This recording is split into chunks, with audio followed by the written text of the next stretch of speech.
Today's lesson title is Mixed Numbers and Improper Fractions.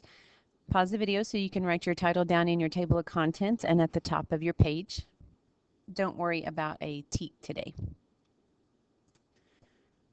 An improper fraction is a fraction in which the numerator is greater than or equal to the denominator, such as 11/4. So right here you can see 11 is larger than the denominator. Okay, today you're going to need some pattern blocks for a couple of problems. There should be near your table. Just grab a handful. If you need more, you can always get some later, but so just get a few. Whole numbers can even be written as improper fractions. So 7 can be modeled as 7/1. And if we were going to model that with pattern blocks and use the hexagon as our whole, what would that look like?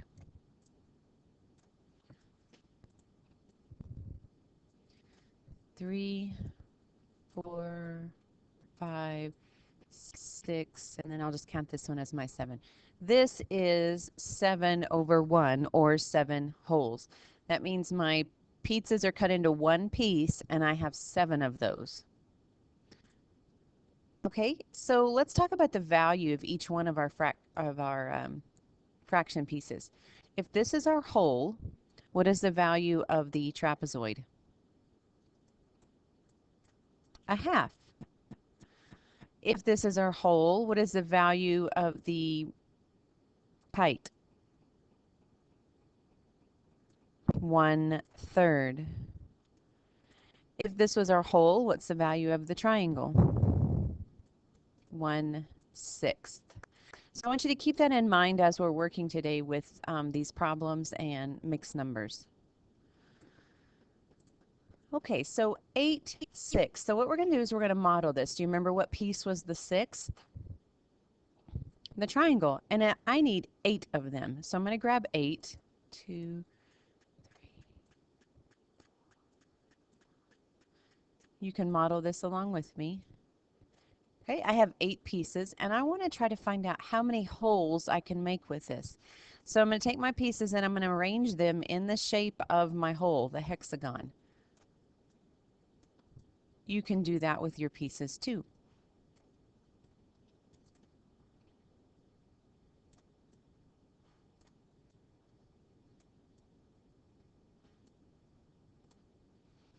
Okay, so I modeled and I have 1 whole and 2 6 left over.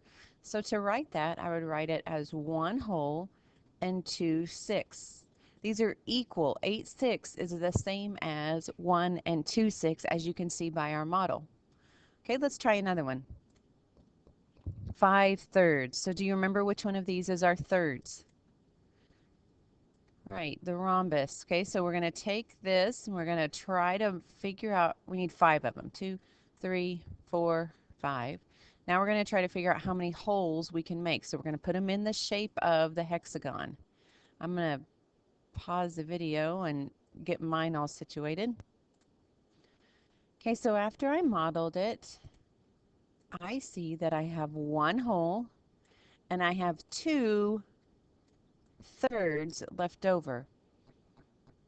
5/3 is the same as 1 and 2/3. Okay, let's talk about just the number portion of it without some modeling. Let's just break down a improper fraction. So here I have 11/3. Well, I know that 1 whole written with a denominator of 3 is 3/3, right? So if I have 11/3 and I take a whole out of it, so far I have 1 whole. I have 8/3 left over. 11 minus 3 is 8. So I still can make another whole. So if I took another whole out of it, I would have 5/3. So right now I've got 2 wholes. I can take another whole out of this, 5/3 minus 3/3, and I would have 2/3 left over. So as you can see, I've made 3 wholes and 2/3. 3 wholes and 2/3. Now, this is just one way to look at it, just to kind of understand it. I'm going to show you an easier way to find out what equivalent mixed number there is to the improper fraction that you're looking at. So let's go back to our example of 5/3. We modeled this just a few minutes ago. And we're going to talk about how to do this using math and not pattern pieces. So this line right here actually is not just a fraction line. It means division. This is 5 divided by 3. You read it from top to bottom. 5 divided by 3. So if I was actually to write a division problem out, 5 divided by 3.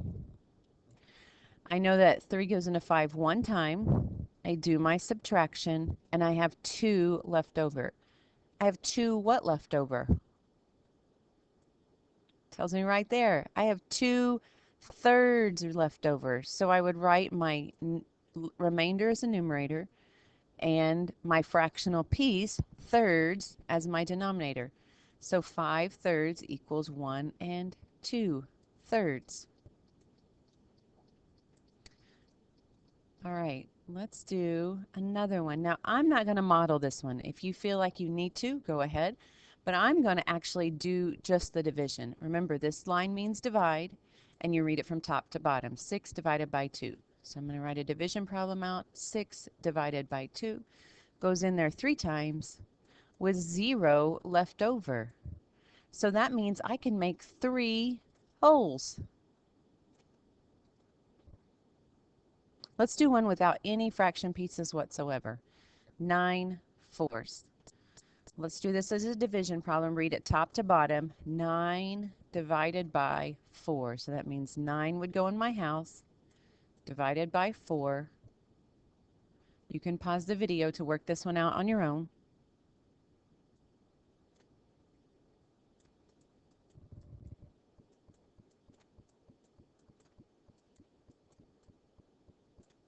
Did you get the same as me? 2 1/4.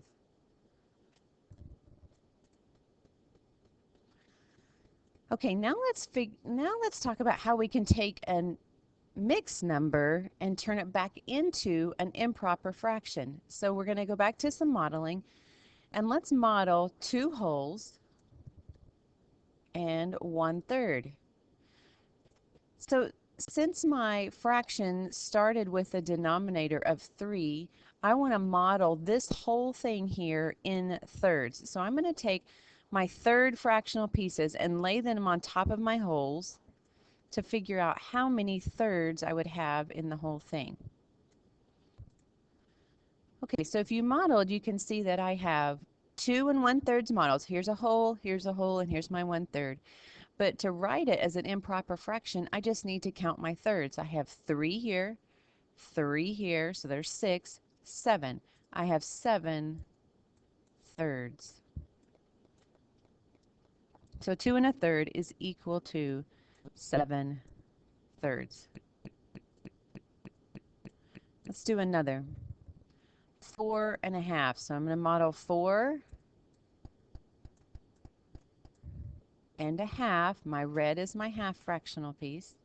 And I want to try to find out how many halves are in this because my denominator here is 2. So that means I want to find out how many halves I have. So I'm going to fill my holes here with red pieces.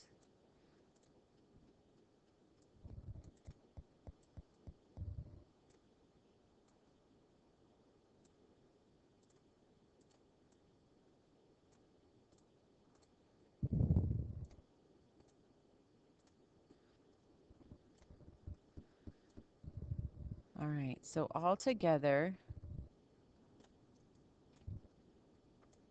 I have 1, 2, 2 in each hole, 2, 4, 6, 8, 9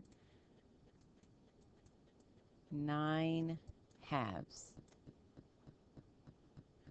Okay, so let's break down a number. This is not something you have to draw unless it's something that would help you, but we're just going to think about how a mixed number is written. So I know I have 3 wholes and 2 fourths. So if I'm working with fourths, you can see here, if I'm working with fourths, I want my wholes to be in fourths. So if I have 3 wholes, there's 1, 2, 3 holes, and I want to write my holes like fours, 4 over 4. 4 fourths make a hole. So here's a hole, here's a hole, and here's a hole. Then I have 2 fourths. So altogether, how many fourths do I have? Well, 4 times 3 is 12, because I have 3 groups of 4. And then 12 plus these 2 over here is 14. 14 fourths.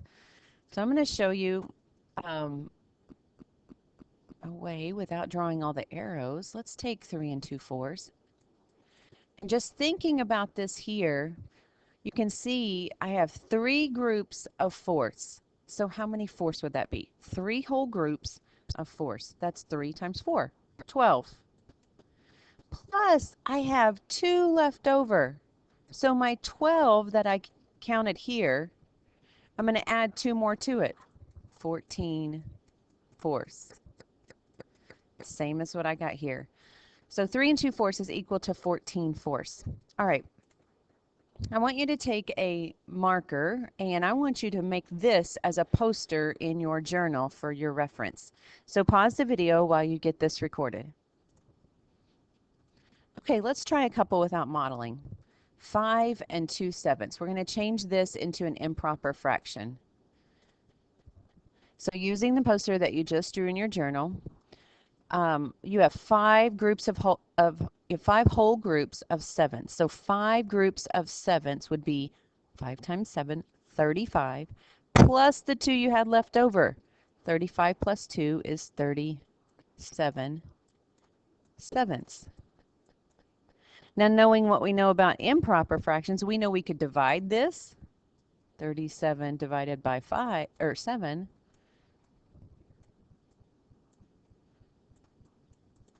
And I have 2 sevenths left over.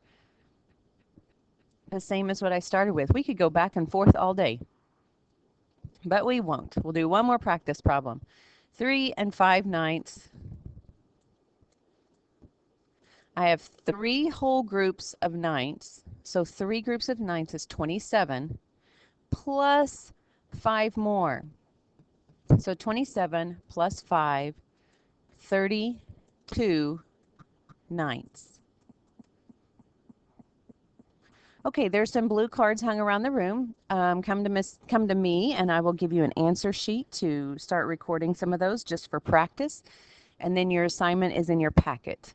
You do not have to cut out the little whipped creams and glue them on. If you just want to write your answers on top of your pumpkin pie, that's fine. If you like to do a little extra cutting and gluing, feel free to cut out the whipped cream and glue it on there.